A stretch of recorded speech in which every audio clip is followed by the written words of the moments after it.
Welcome back. With access to basically every ore type I could ask for, and then some, and most of a processing system either completed or close to completing, I find myself in a fairly unexpected position. It's basically time to just play regular Gregtech New Horizons. I mean, yes, my base is entirely powered by one really overachieving bee and enough zombies to make "they are billions" seem like a comedic understatement. And yes, I am currently floating in the middle of an extremely polluted void on a base held together with unbridled rage and a casual disregard of the laws of physics that would make coyotes envious, but pound for pound my tech development and access to resources is pretty on par with a really broadly developed EV base in an otherwise normal playthrough. I still have a ton of work to do, obviously, since even a normal playthrough is quite an involved process, but the metaphorical Dark Ages are mostly over now. So let's kick this thing up a notch, shall we? I kind of frame progression by considering whether or not I can reliably produce 4 critical resources for a certain voltage tier. These resources are, in order, power, circuits, motors, and whatever the primary material used to gate the machines of that tier is. Until I have solved all 4 of those, I usually don't try too hard to progress into that tier. Using that framing here, I can produce about 2 IV amps, which is not great, but it is not terrible. I have had access to IV's material, tungsten steel, for quite a while now, and I have a respectable amount of it ready for use. That leaves motors and circuits. Motors are tolerable, but are going to require some EDF time to get the graphene and tungsten used for their wiring, and circuits are mostly only limited by my ability to produce their components at scale. I decide on a conservative, calm, and measured approach with this round of circuits, by which I mean I'm only going to make 24 stacks of them. 4 stacks of them will be leftovers from miscellaneous HV stuff, 4 stacks will only be upgraded to EV for miscellaneous EV stuff, and the other 16 stacks are going to be turned into a whopping 4 stacks of IV circuitry. Is this overkill? Absolutely. Do I care? Absolutely not. It also turns out that the quests might be back on the menu for a little bit. Collecting all the epoxid I needed ended up accidentally finding a hidden trigger that I didn't know about that skipped a quest line, and in the process created this little island of quest book 4 tiers down the line. I don't expect it to amount to much, but I will try and follow it at some point and see where it goes. IV motors need large amounts of graphene, which in turn needs a larger amount of graphite. Thanks to some mysterious circumstances, I happen to have lucked into a very large quantity of graphite ore, but processing it requires washing, and washing has been labor-intensive enough to not be worth doing by hand recently. Conveniently for me, my ore washer part's just finished up, so I can put it together and solve that problem the automatable way. I always wanted a swimming pool in my base, and now I have an excuse to keep one around. Although, given what usually comes out of the ore cleaning processes in this game, I might recommend you not go swimming in it unless you also happen to have a watertight hazmat suit. But first, cleanup time. My current single-block processing systems have a number of flaws inherent to their existence. Some of those are unavoidable, but most of them are basically the result of me being either too poor or too uninterested in fixing them at the time. Truthfully, single-block processing is largely on the way out, but I will still be getting a fair bit of use out of them for the next 2 tiers, and that means it's time to suck it up and make the whole system better. The first real change is putting in an EV-powered large chemical reactor that is hooked up to my automated networks directly. I need EV chemical recipes going, and I need them at a scale that is impractical to supply by hand, but is also flexible enough to require on-the-spot rewiring. So this is kind of a compromise. It gets to enjoy the privilege that is crafting all of the circuit boards that I will need for my IV push at the moment. Once that's done, I tear apart all of my non-EV single-block setups, strip out all the machines that I have higher tiers, duplicates, or multi-blocks of, and then consolidate what's left. The result is almost disappointing. What seemed like a super impressive machine line is, in reality, less than a dozen machines, and even then, a couple of those are duplicates that I didn't want to get rid of just yet. If I were inclined towards sentimentality, I would feel like now would probably be a good time to indulge in it, but New Horizons waits for no waterfowl. On with the processing. What happens next? Well, you know those games where you have a bunch of cars or blocks or something that you have to shuffle around so you can slide one of them off the board? What happens next is kind of like that, only instead of sliding blocks, it's me moving machine systems, and instead of sliding something, it's me trying to unplug all of the junk that I have hooked up to a biofuel setup that no longer exists, so I can repurpose the chemical reactors dedicated to that biofuel setup into processing flatline materials. I am, or soon will be, the proud owner of almost 6,000 platinum metallic powder, and my flatline is both not fully automated and utterly and completely incapable of handling that level of throughput. Some of the multi-blocks are easy. Stuff like the distillation tower and the vacuum freezer can pretty much be moved wholesale with either an energy hatch upgrade or a transformer, or both.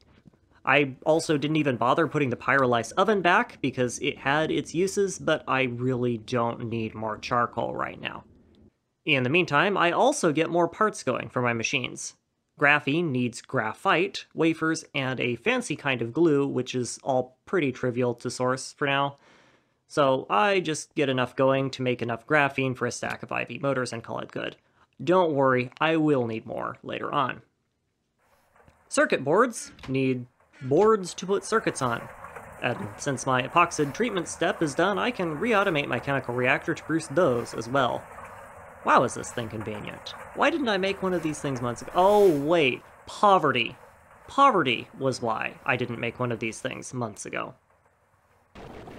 Hilariously, even in EV, the fastest way for me to source gallium is to just wang a bunch of things in a crucible and duplicate nuggets of the stuff. We are quickly approaching the point at which that will no longer be a sustainable business practice, but for now it just demonstrates how busted mixing a little bit of magic in with your technology can be. Though, then again, maybe that isn't a fair comparison, since my approach to a little bit of magic tends to involve less of me extending a helping hand to technological development, and more me threatening a solid smack upside the head. The first step to automating my flatline is getting a better source of nitrogen. Now, I could do things the normal way. Get some compressors, centrifuge nitrogen, and just be boring and lame. Or, instead of that, I could just be boring and lame. You have no idea how much this hurts me to say, because I was so very, very prepared to finally extract nitrogen from ender pearls. You have no idea. I was going to have a twin of my zombie tube, it was going to produce endermen, it was going to be amazing and cool and awesome, and then I remembered that I really need to start getting argon going and will need liquid air for other things anyway, and kind of managed to convince myself that the other option was just better. I do want you to know that it was a sacrifice. Technically. Anyway, vacuum freezers are basically just balls of aluminum and everything else I already had made, so it was cheap. It compresses cells of air, it chills them, centrifuges them, sucks the results into the ME system, and recycles the cells back for more. It is so simple to set up, I honestly think it took less time than making the mob farm would have. With that automated, I finally can remove the spaghetti bowl and unplug all of the systems that were tied up in it. Biofuel is very quickly becoming an obsolete technology, so I can afford to just coast by on the reserves for a little while. Because literally the only essential system that's running on it right now is some low-power generators and my cleanroom setup. I forgot just how bad this thing looked underneath the cable run. Thanks, cable run. You have probably made a non-zero impact on the long-term viability of this challenge run. All of that prep, then, is finally enough for me to uninstall all 6 of my old large chemical reactors. Don't worry, they're not going away, they're just migrating south for the winter. That whole process of moving stuff was finally enough to put my nice electric wrench into the red, so it is not all that long for this world. My chosen material of replacement is TerraSteel for its excellent block breaking speed and tool durability, and for its absolutely spanking dark green color scheme, which will hopefully help me locate the thing in my tool bag a bit easier. It also turns out that my Terra Shatterer, which I left charging to get rid of all the extra mana the system was making, is over 2/3 of the way through its final upgrade now. Nice. After more than a little bit of strategic cable rearrangement, I decide to design my new chemical reactor line as pretty much a carbon copy of the old one, with some additional modifications to try and squeeze as many parallel recipes out of the sucker as I can. I also do some future-proofing so that I can expand it when I need to, and I even plan space to run network lines without wanting to tear out my feathers and replace them with needles coated in liquid selenium. I am most likely also going to tear out the old LCR bank and merge the recipes into this one, so there's gonna be a whole lot of compacting going on in the near future. Case in point, my first machine is equipped to produce hydrochloric acid and ammonia. All the ingredients are fed into the machine, and since the recipe shares a circuit, the machine will try and output both of them until it fills up. Once that happens, my ME system will take over, extract only what it needs, and let the machine fill up its buffers. It's probably not going to be ideal in the late game, but I don't foresee myself needing dedicated production for a long while yet. And this lets me get away with being cheap. Assuming that I have enough hydrogen to do anything, that is. After a quick relog to make the redstone cards work properly, and you'll see what I mean. I already have 4,000 something buckets of hydrochloric acid, so the machine buffers on those, and instead switches over to producing ammonia. I can't import ammonia yet, so it isn't being removed, but that will change soon. That's not all, though. There are 3 shared spaces between the right LCR and the left LCR. Because of how multi-blocks work, either machine can make use of those spaces. Since the right machine is configured to make recipes on the 1 frequency, this means I can use a couple of channels from a different ME cable, the green one, because I was at capacity on the other one, to supply hydrochloric acid and ammonia, and the last channel on the purple cable to import the crafted fluid, ammonium chloride in this case, provided that the machine ever stops making ammonia. Meaning that with the 9 blocks of this machine, I was able to craft 3 separate fluids. Not bad. Of course, this means that the left LCR means to make sure to not accidentally craft anything with hydrochloric acid or ammonia, which isn't a problem. I can just set its crafting frequency to 24 and let those 2 slots do nothing for it, and then use the rest of the machine to craft sulfuric acid, while also conveniently monopolizing the rest of the green cable's network channel. But wait, there's more! My third LCR on the far left now has a convenient supply of oxygen and water, which, on frequency 24, is all I need to recycle nitrogen dioxide from the platline process back into nitric acid. But what happens if I want to make more, in addition to just recycling this stuff? No problem. Ammonia plus oxygen on frequency 24 also makes nitric acid, so instead of setting the ME system to only import nitric acid when I'm low on it, now I just set it to only export ammonia. Plus, I have 2 more spaces on this machine to do whatever with, which is probably just going to be palladium processing or something, I don't know. I don't know if there's a name for this. I mostly just refer it in my head as daisy chaining, but I am going to be doing a lot of it with the LCRs because of how often their ingredients overlap with each other. The end result of all of this tinkering? With 5 LCRs, a healthy amount of daisy chaining, and some careful culling of recipes that I don't need automated anymore, I'm able to replace the work that was previously done by 14 LCRs. And all the recipes are fully automated. This lets me pull out all the old LCRs from the original plat line, giving me a ton more high-value room near the network cabling that I can use to automate even more machines with. And with that junk out of the way, I can budge up my sifting machine and the dedicated plat line EBF, wire them up, and get them spinning. This is actually everything I need for a plat line running on multi-blocks. Mostly, for now, at least, since I want to start processing palladium at some point too. And there is one exception. I do not have a multi-block mixer, so I'm gonna bring back an old friend, my first and only LV mixer, running on a positively ancient LV tier combustion engine with some good old-fashioned hopper span. It's kind of odd to see this in my super modern high-tech factory floor, but it is temporary and it will do the job for now. And that's it. Plat line, properly integrated. While I'm on the topic of large chemical reactors, did I mention they count as a clean room? They count as a clean room. These things are amazing. Oh hey, my barrel of gold dust is done. I know this because of the crippling lag spike from all the spare XP orbs. Wow, it's such a convenient notification method.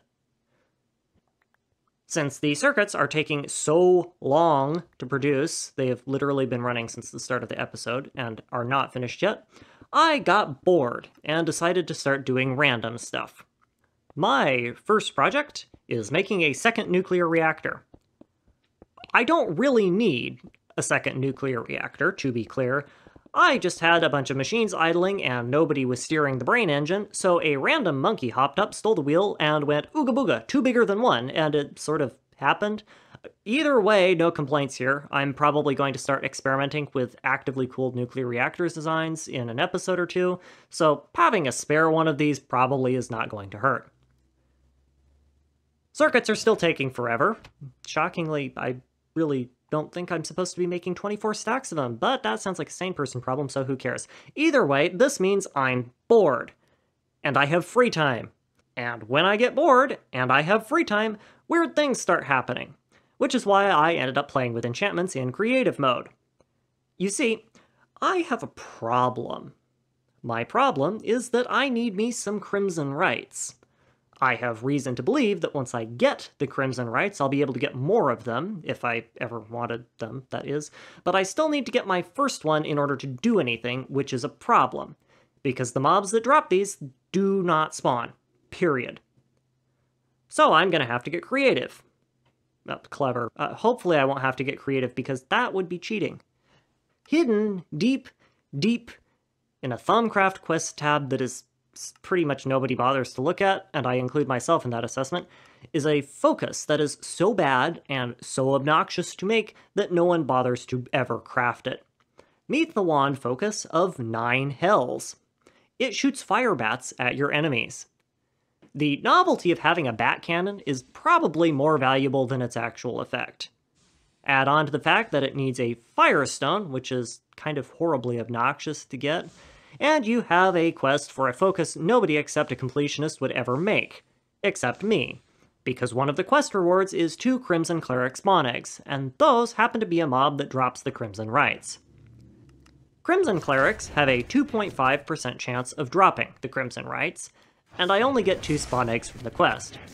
Since I don't have access to mob spawners for broken spawner crafting items, wrath cages and powered spawners aren't an option for me, meaning I have no way of duplicating the mobs once I spawn them. I get exactly 2 chances, and with a 2.5% chance of dropping the rights, this approach is all but certain to fail. Or it was, at least, until Uber enchanting was a thing. Now that I can have looting 200 on a sword, my hope is that I'll be able to brute force a solution to this. Of course, this ends up creating an entirely separate problem, since that project would probably require tens of thousands of pools of mana to pull off. Well, with my new Void Putty tech, that problem also goes away really quickly once you realize that 10,000 pools of mana can be produced pretty much as fast as you want, so long as you're willing to throw arbitrarily large amounts of Void Putty at the problem. And wouldn't you know it, the ingredients for Void Putty are Void Metal, and it happens to be very, very cheap to make. Initial testing supports the possibility of this idea as well. Looting 100, which is an utterly ridiculous thing to say. What am I doing? Looting 100 seems to give around a 50% drop rate of the Crimson Rights, which is way too low to rely on, but looting 180 seems to have nearly a 100% drop rate.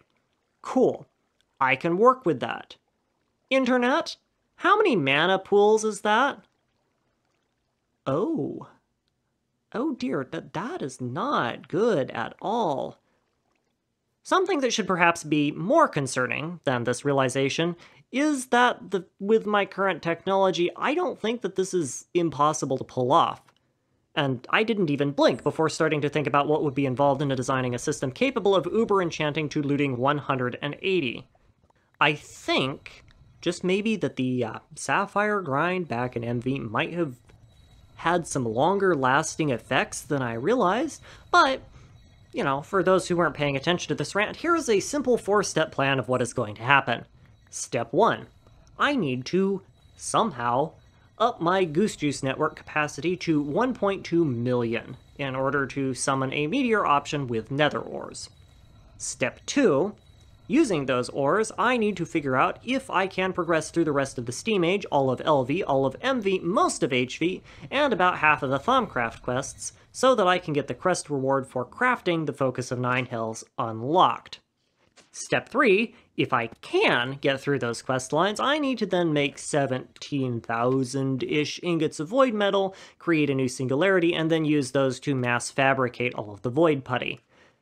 And then step 4, after I have all of that, I need to somehow design a system that can convert all of that void putty into mana and feed it into a mana enchanter at a rate that will not make me want to cry, while also hoping that the mana enchanter really does not have an upper limit, and I don't accidentally destroy my world with an integer overflow error.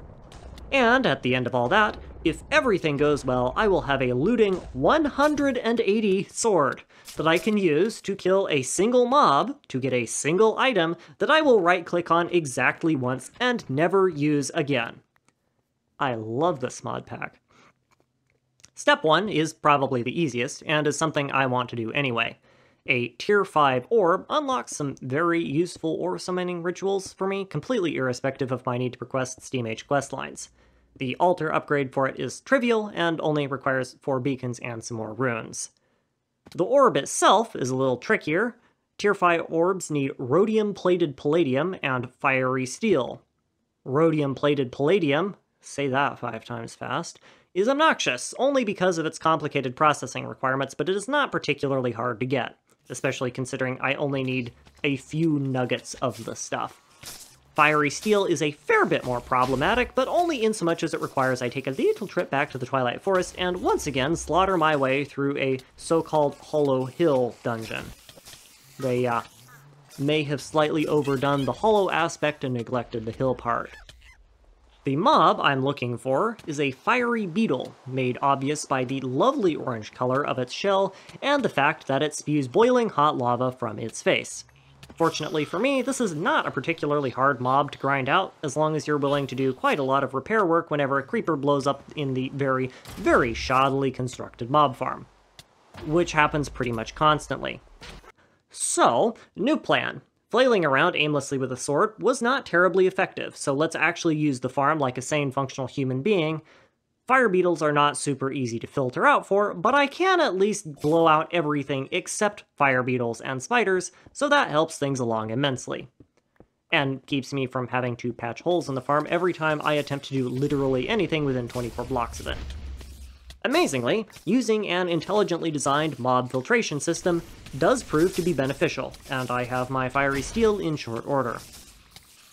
While I'm here, I also want to take a little side trip to get some night metal. Night metal is yet another one of those stupid Twilight Forest mob drops, but this time it is in Dark Forest mob flavor. Thanks to my high-tech and well-thought-out search pattern, I was able to locate a Dark Forest, and I want to try and see if I can make a Hollow Hill-style mob farm in that area that should hopefully overlap with the dungeon. The first step, of course, is blowing several dozen stacks of cobblestone bridging out to the thing because I forgot I could create angel blocks until after I recorded this. Warp speed... Okay, we're done. The Dark Forest's I hate you for tier skipping mechanic is blinding you. Yay. This will definitely make it not at all hard to design a mob farm and will be super engaging for the viewer base. Thankfully, I have at my disposal the power of show chunk borders and show active spawning zones, which when combined basically just turn this thing into a fly-by-wire simulator, so navigating is not all that bad. My first build is just the usual box to see what can spawn here, because despite the blindness, it is actually lit. The results are not inspiring. At y equals 21, which is where the dungeon should be, it's just a normal mob pool. I tried again in a lower spot, but had no luck there either, at which point I remembered I had a test world for exactly this reason, so I hopped over there to take a look. From all appearances, I did everything correctly on my first attempt. The special mobs spawn at a standing y equals 22 block height, there don't seem to be any special requirements, and the range of the spawning pattern is pretty pretty dang generous from what I can tell. I guess I just got unlucky and missed the dungeon. These dungeons are by far one of the most eccentric position-wise, so maybe the spawning zones for the mobs are just a little bit more restrictive. Geez, I wonder wherever I could possibly get a large amount of junk blocks with minimal effort. Oh, don't worry about the bitrate, by the way, it's just taking a vacation. Think of it as a novel chance to experience how I feel every time I let the mob farm overflow. So I now have many more blocks and a new plan. It's simple. I'm gonna make a 4 chunk by 4 chunk dark box at standing y equals 22. If that finds the dungeon, great! If not, no problem. I will then make another 4 by 4 chunk dark box at standing y equals 22. I will then repeat until bored. It isn't quite as nuanced as group up and hit it with sticks until it dies, but even my mastery is limited. It turns out that there was actually an even easier way of finding the dungeon, though. I just had to locate the unbreakable bit of wall. Now all I have to do is rip out the rest of the mess I made and rebuild the farm in the bit that I can't interact with. Cool. One mob farm. Emphasis on the invisible air quotes there. This is not a mob farm, this is a dark box that is going to blow up in 5 seconds from creepers, but I don't really need much night metal, and the drop rate on this stuff is pretty good, so whatever. Anyway, as expected, the farm is utterly trashed after about 5 minutes, to the surprise of no one, but my mission here was still a success, and I have enough night metal for all sorts of interesting wand caps down the line. Amazingly, this was still faster than trying to grow the stuff from industrial craft crops. But before anything fun happens with that, it's time to move my clean room again. One gas turbine is not going to be enough to supply all the power I need for who knows how many circuits in the future, so it needs to be able to plug into the main power line. I was smart this time and made certain that I actually had room right next to my everything for it, so that it can be plugged in without too many issues, and I opt to be even smarter and provide multiple power access points so I can actually do parallel crafting, for once. This gives me a setup that can finally process all of those circuit parts I have been making into their intended final form. Ah, Gregtech, you are just barrels of fun. Like, literally. So many barrels. Way too much processing, crafting, charging, juicing, and mining later, and I am finally the proud owner of such interesting Stone Age tier ores as sulfur, pyrite, and wait for it, oh baby, it's solarite. For those of you just tuning in a normal run, I would have been able to get this stuff so many voltage tiers ago that the most complicated machine in my arsenal would have been a bricked blast furnace. So it is safe to say that this stuff comes at just a little bit late. This is enough to finally crack the lock on my quest progression though, which allows me to start hammering through things. What follows next is essentially a victory lap crossed with the world's most annoying scavenger hunt, as I frantically run around my island trying to collect all of the outdated technology that I need to prove to the quest book that I actually crafted it. Most of the quests only require that you hold the item, thank goodness, so it isn't super obnoxious, but it is a little bit obnoxious.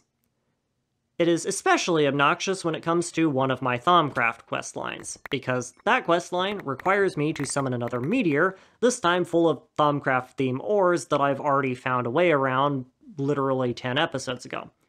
This ends up presenting an unexpected problem, however, because it turns out that the completion requirements for this quest are bugged, or like misconfigured at least. Way back in the day, the quest book used to have overly specific metadata requirements for what items counted when you tried to complete a quest. So, like, you couldn't use a machine that had been placed down and broken, you had to use oak wood fences for some things, just obnoxious stuff. Those issues have mostly been fixed, but apparently this quest missed that touch-up, probably because until meteor summoning was added, there was no way of getting different variants of the ores that I'm using anyway. I see no reason to suspect that this was intentional, so I just chalk it up to a bug, force complete the quest, and move on with my life. After a few more pointless crafting jobs where I remake things I've been using for 10 episodes and the world's dumbest focus finishes crafting, I eventually end up with my spawn eggs. This also results in me redeeming a truly dumb amount of useless junk quest rewards, which kind of looks funny but serves basically no purpose. I have long since surpassed the point where getting a few extra banana splits and a steel ingot is going to help me. Either way, the quests are done, give or take a couple of bugs. Cool. That was the easy part. Since there really isn't any point in doing anything until I can start fielding excessive amounts of mana, I opt to just get started on that project right away. 17,000 void metal requires a hair under 300,000 metallum to feed the 17,000 void seeds. Both of those resources happen to involve some really extra numbers, but for a couple of reasons I don't expect them to be all that difficult to reach. The first is that I have an incredibly easy source of metallum in the form of iron dust, and a system that can conveniently poop out iron dust in quantities that would make a small planetary body jealous. With a little bit of wiring up and a conveniently placed open crate hooked directly into a system, that problem can quite happily solve itself, albeit at the cost of what little remains of my hearing. So that metallum problem is solved. While I get the parts going for my singularity containment, let's talk about the void seed part of it. I spent some time batting around various ideas, but the best one I was able to come up with was to just craft them the same way I do with everything else alchemy related. There is a plant that I can grow that produces them, but its drop rate is pretty terrible compared to what I need, and I am at a point where I expect my normal production methodology to be able to outcompete that without too much effort. Tenebrae essence can be supplied by mushrooms from the auto farm, and I can also craft mushroom spores to use as the seed in the recipe. And since there's no reason not to, I get started by dumping 136,000 of them in the crucible as fast as my systems can do so. The 136,000 vacuos, read glass bottles, is also fairly simple to get, though the process that I use to automate their production is something that I can only passably describe as turbo-stupid, and it involves spreading a small mountain of network cable all over my base. Amazingly, once this is hooked up, it will only take me about 8 hours to process all of the bottles I need. It should go without saying that all of the Alianis Essentia will just come from my Enderman farm. That problem was solved before this project was even a twinkle in the ducky's eye. Auto-crafting with a crucible is trivial. Just slap down a vacuum chest and whitelist its pickups to whatever you want. Feed the ingredients into the essential slurry with, say, a hopper hooked up to an open crate, and out comes goodies. Simplicity itself. Hold on a moment. So, I did some testing, and apparently a player has to drop the catalyzing item, which is marginally inconvenient. With seeds, I don't really care how many of them the cauldron eats, because I can just make more, so I can solve that issue by just lobbing in way more than I'll ever need and accept losses, but this is going to cause some problems when it comes time to make actual void metal. I will cross that bridge when I come to it, because if worse comes to worse, 17,000 items is entirely doable by hand. The last task of the episode is putting together the last bits and bobs needed to crank open another rift. And unfortunately for you folks, getting this party started is going to have to wait until the next video, so I will bid you adieu here. Thank you for your time. At the time of writing this, I haven't quite decided on a schedule I want to post RLCraft on, but the first video of that series should be going live in a couple of days, so if you're interested in that, keep an eye out. And, as always, I hope you enjoyed.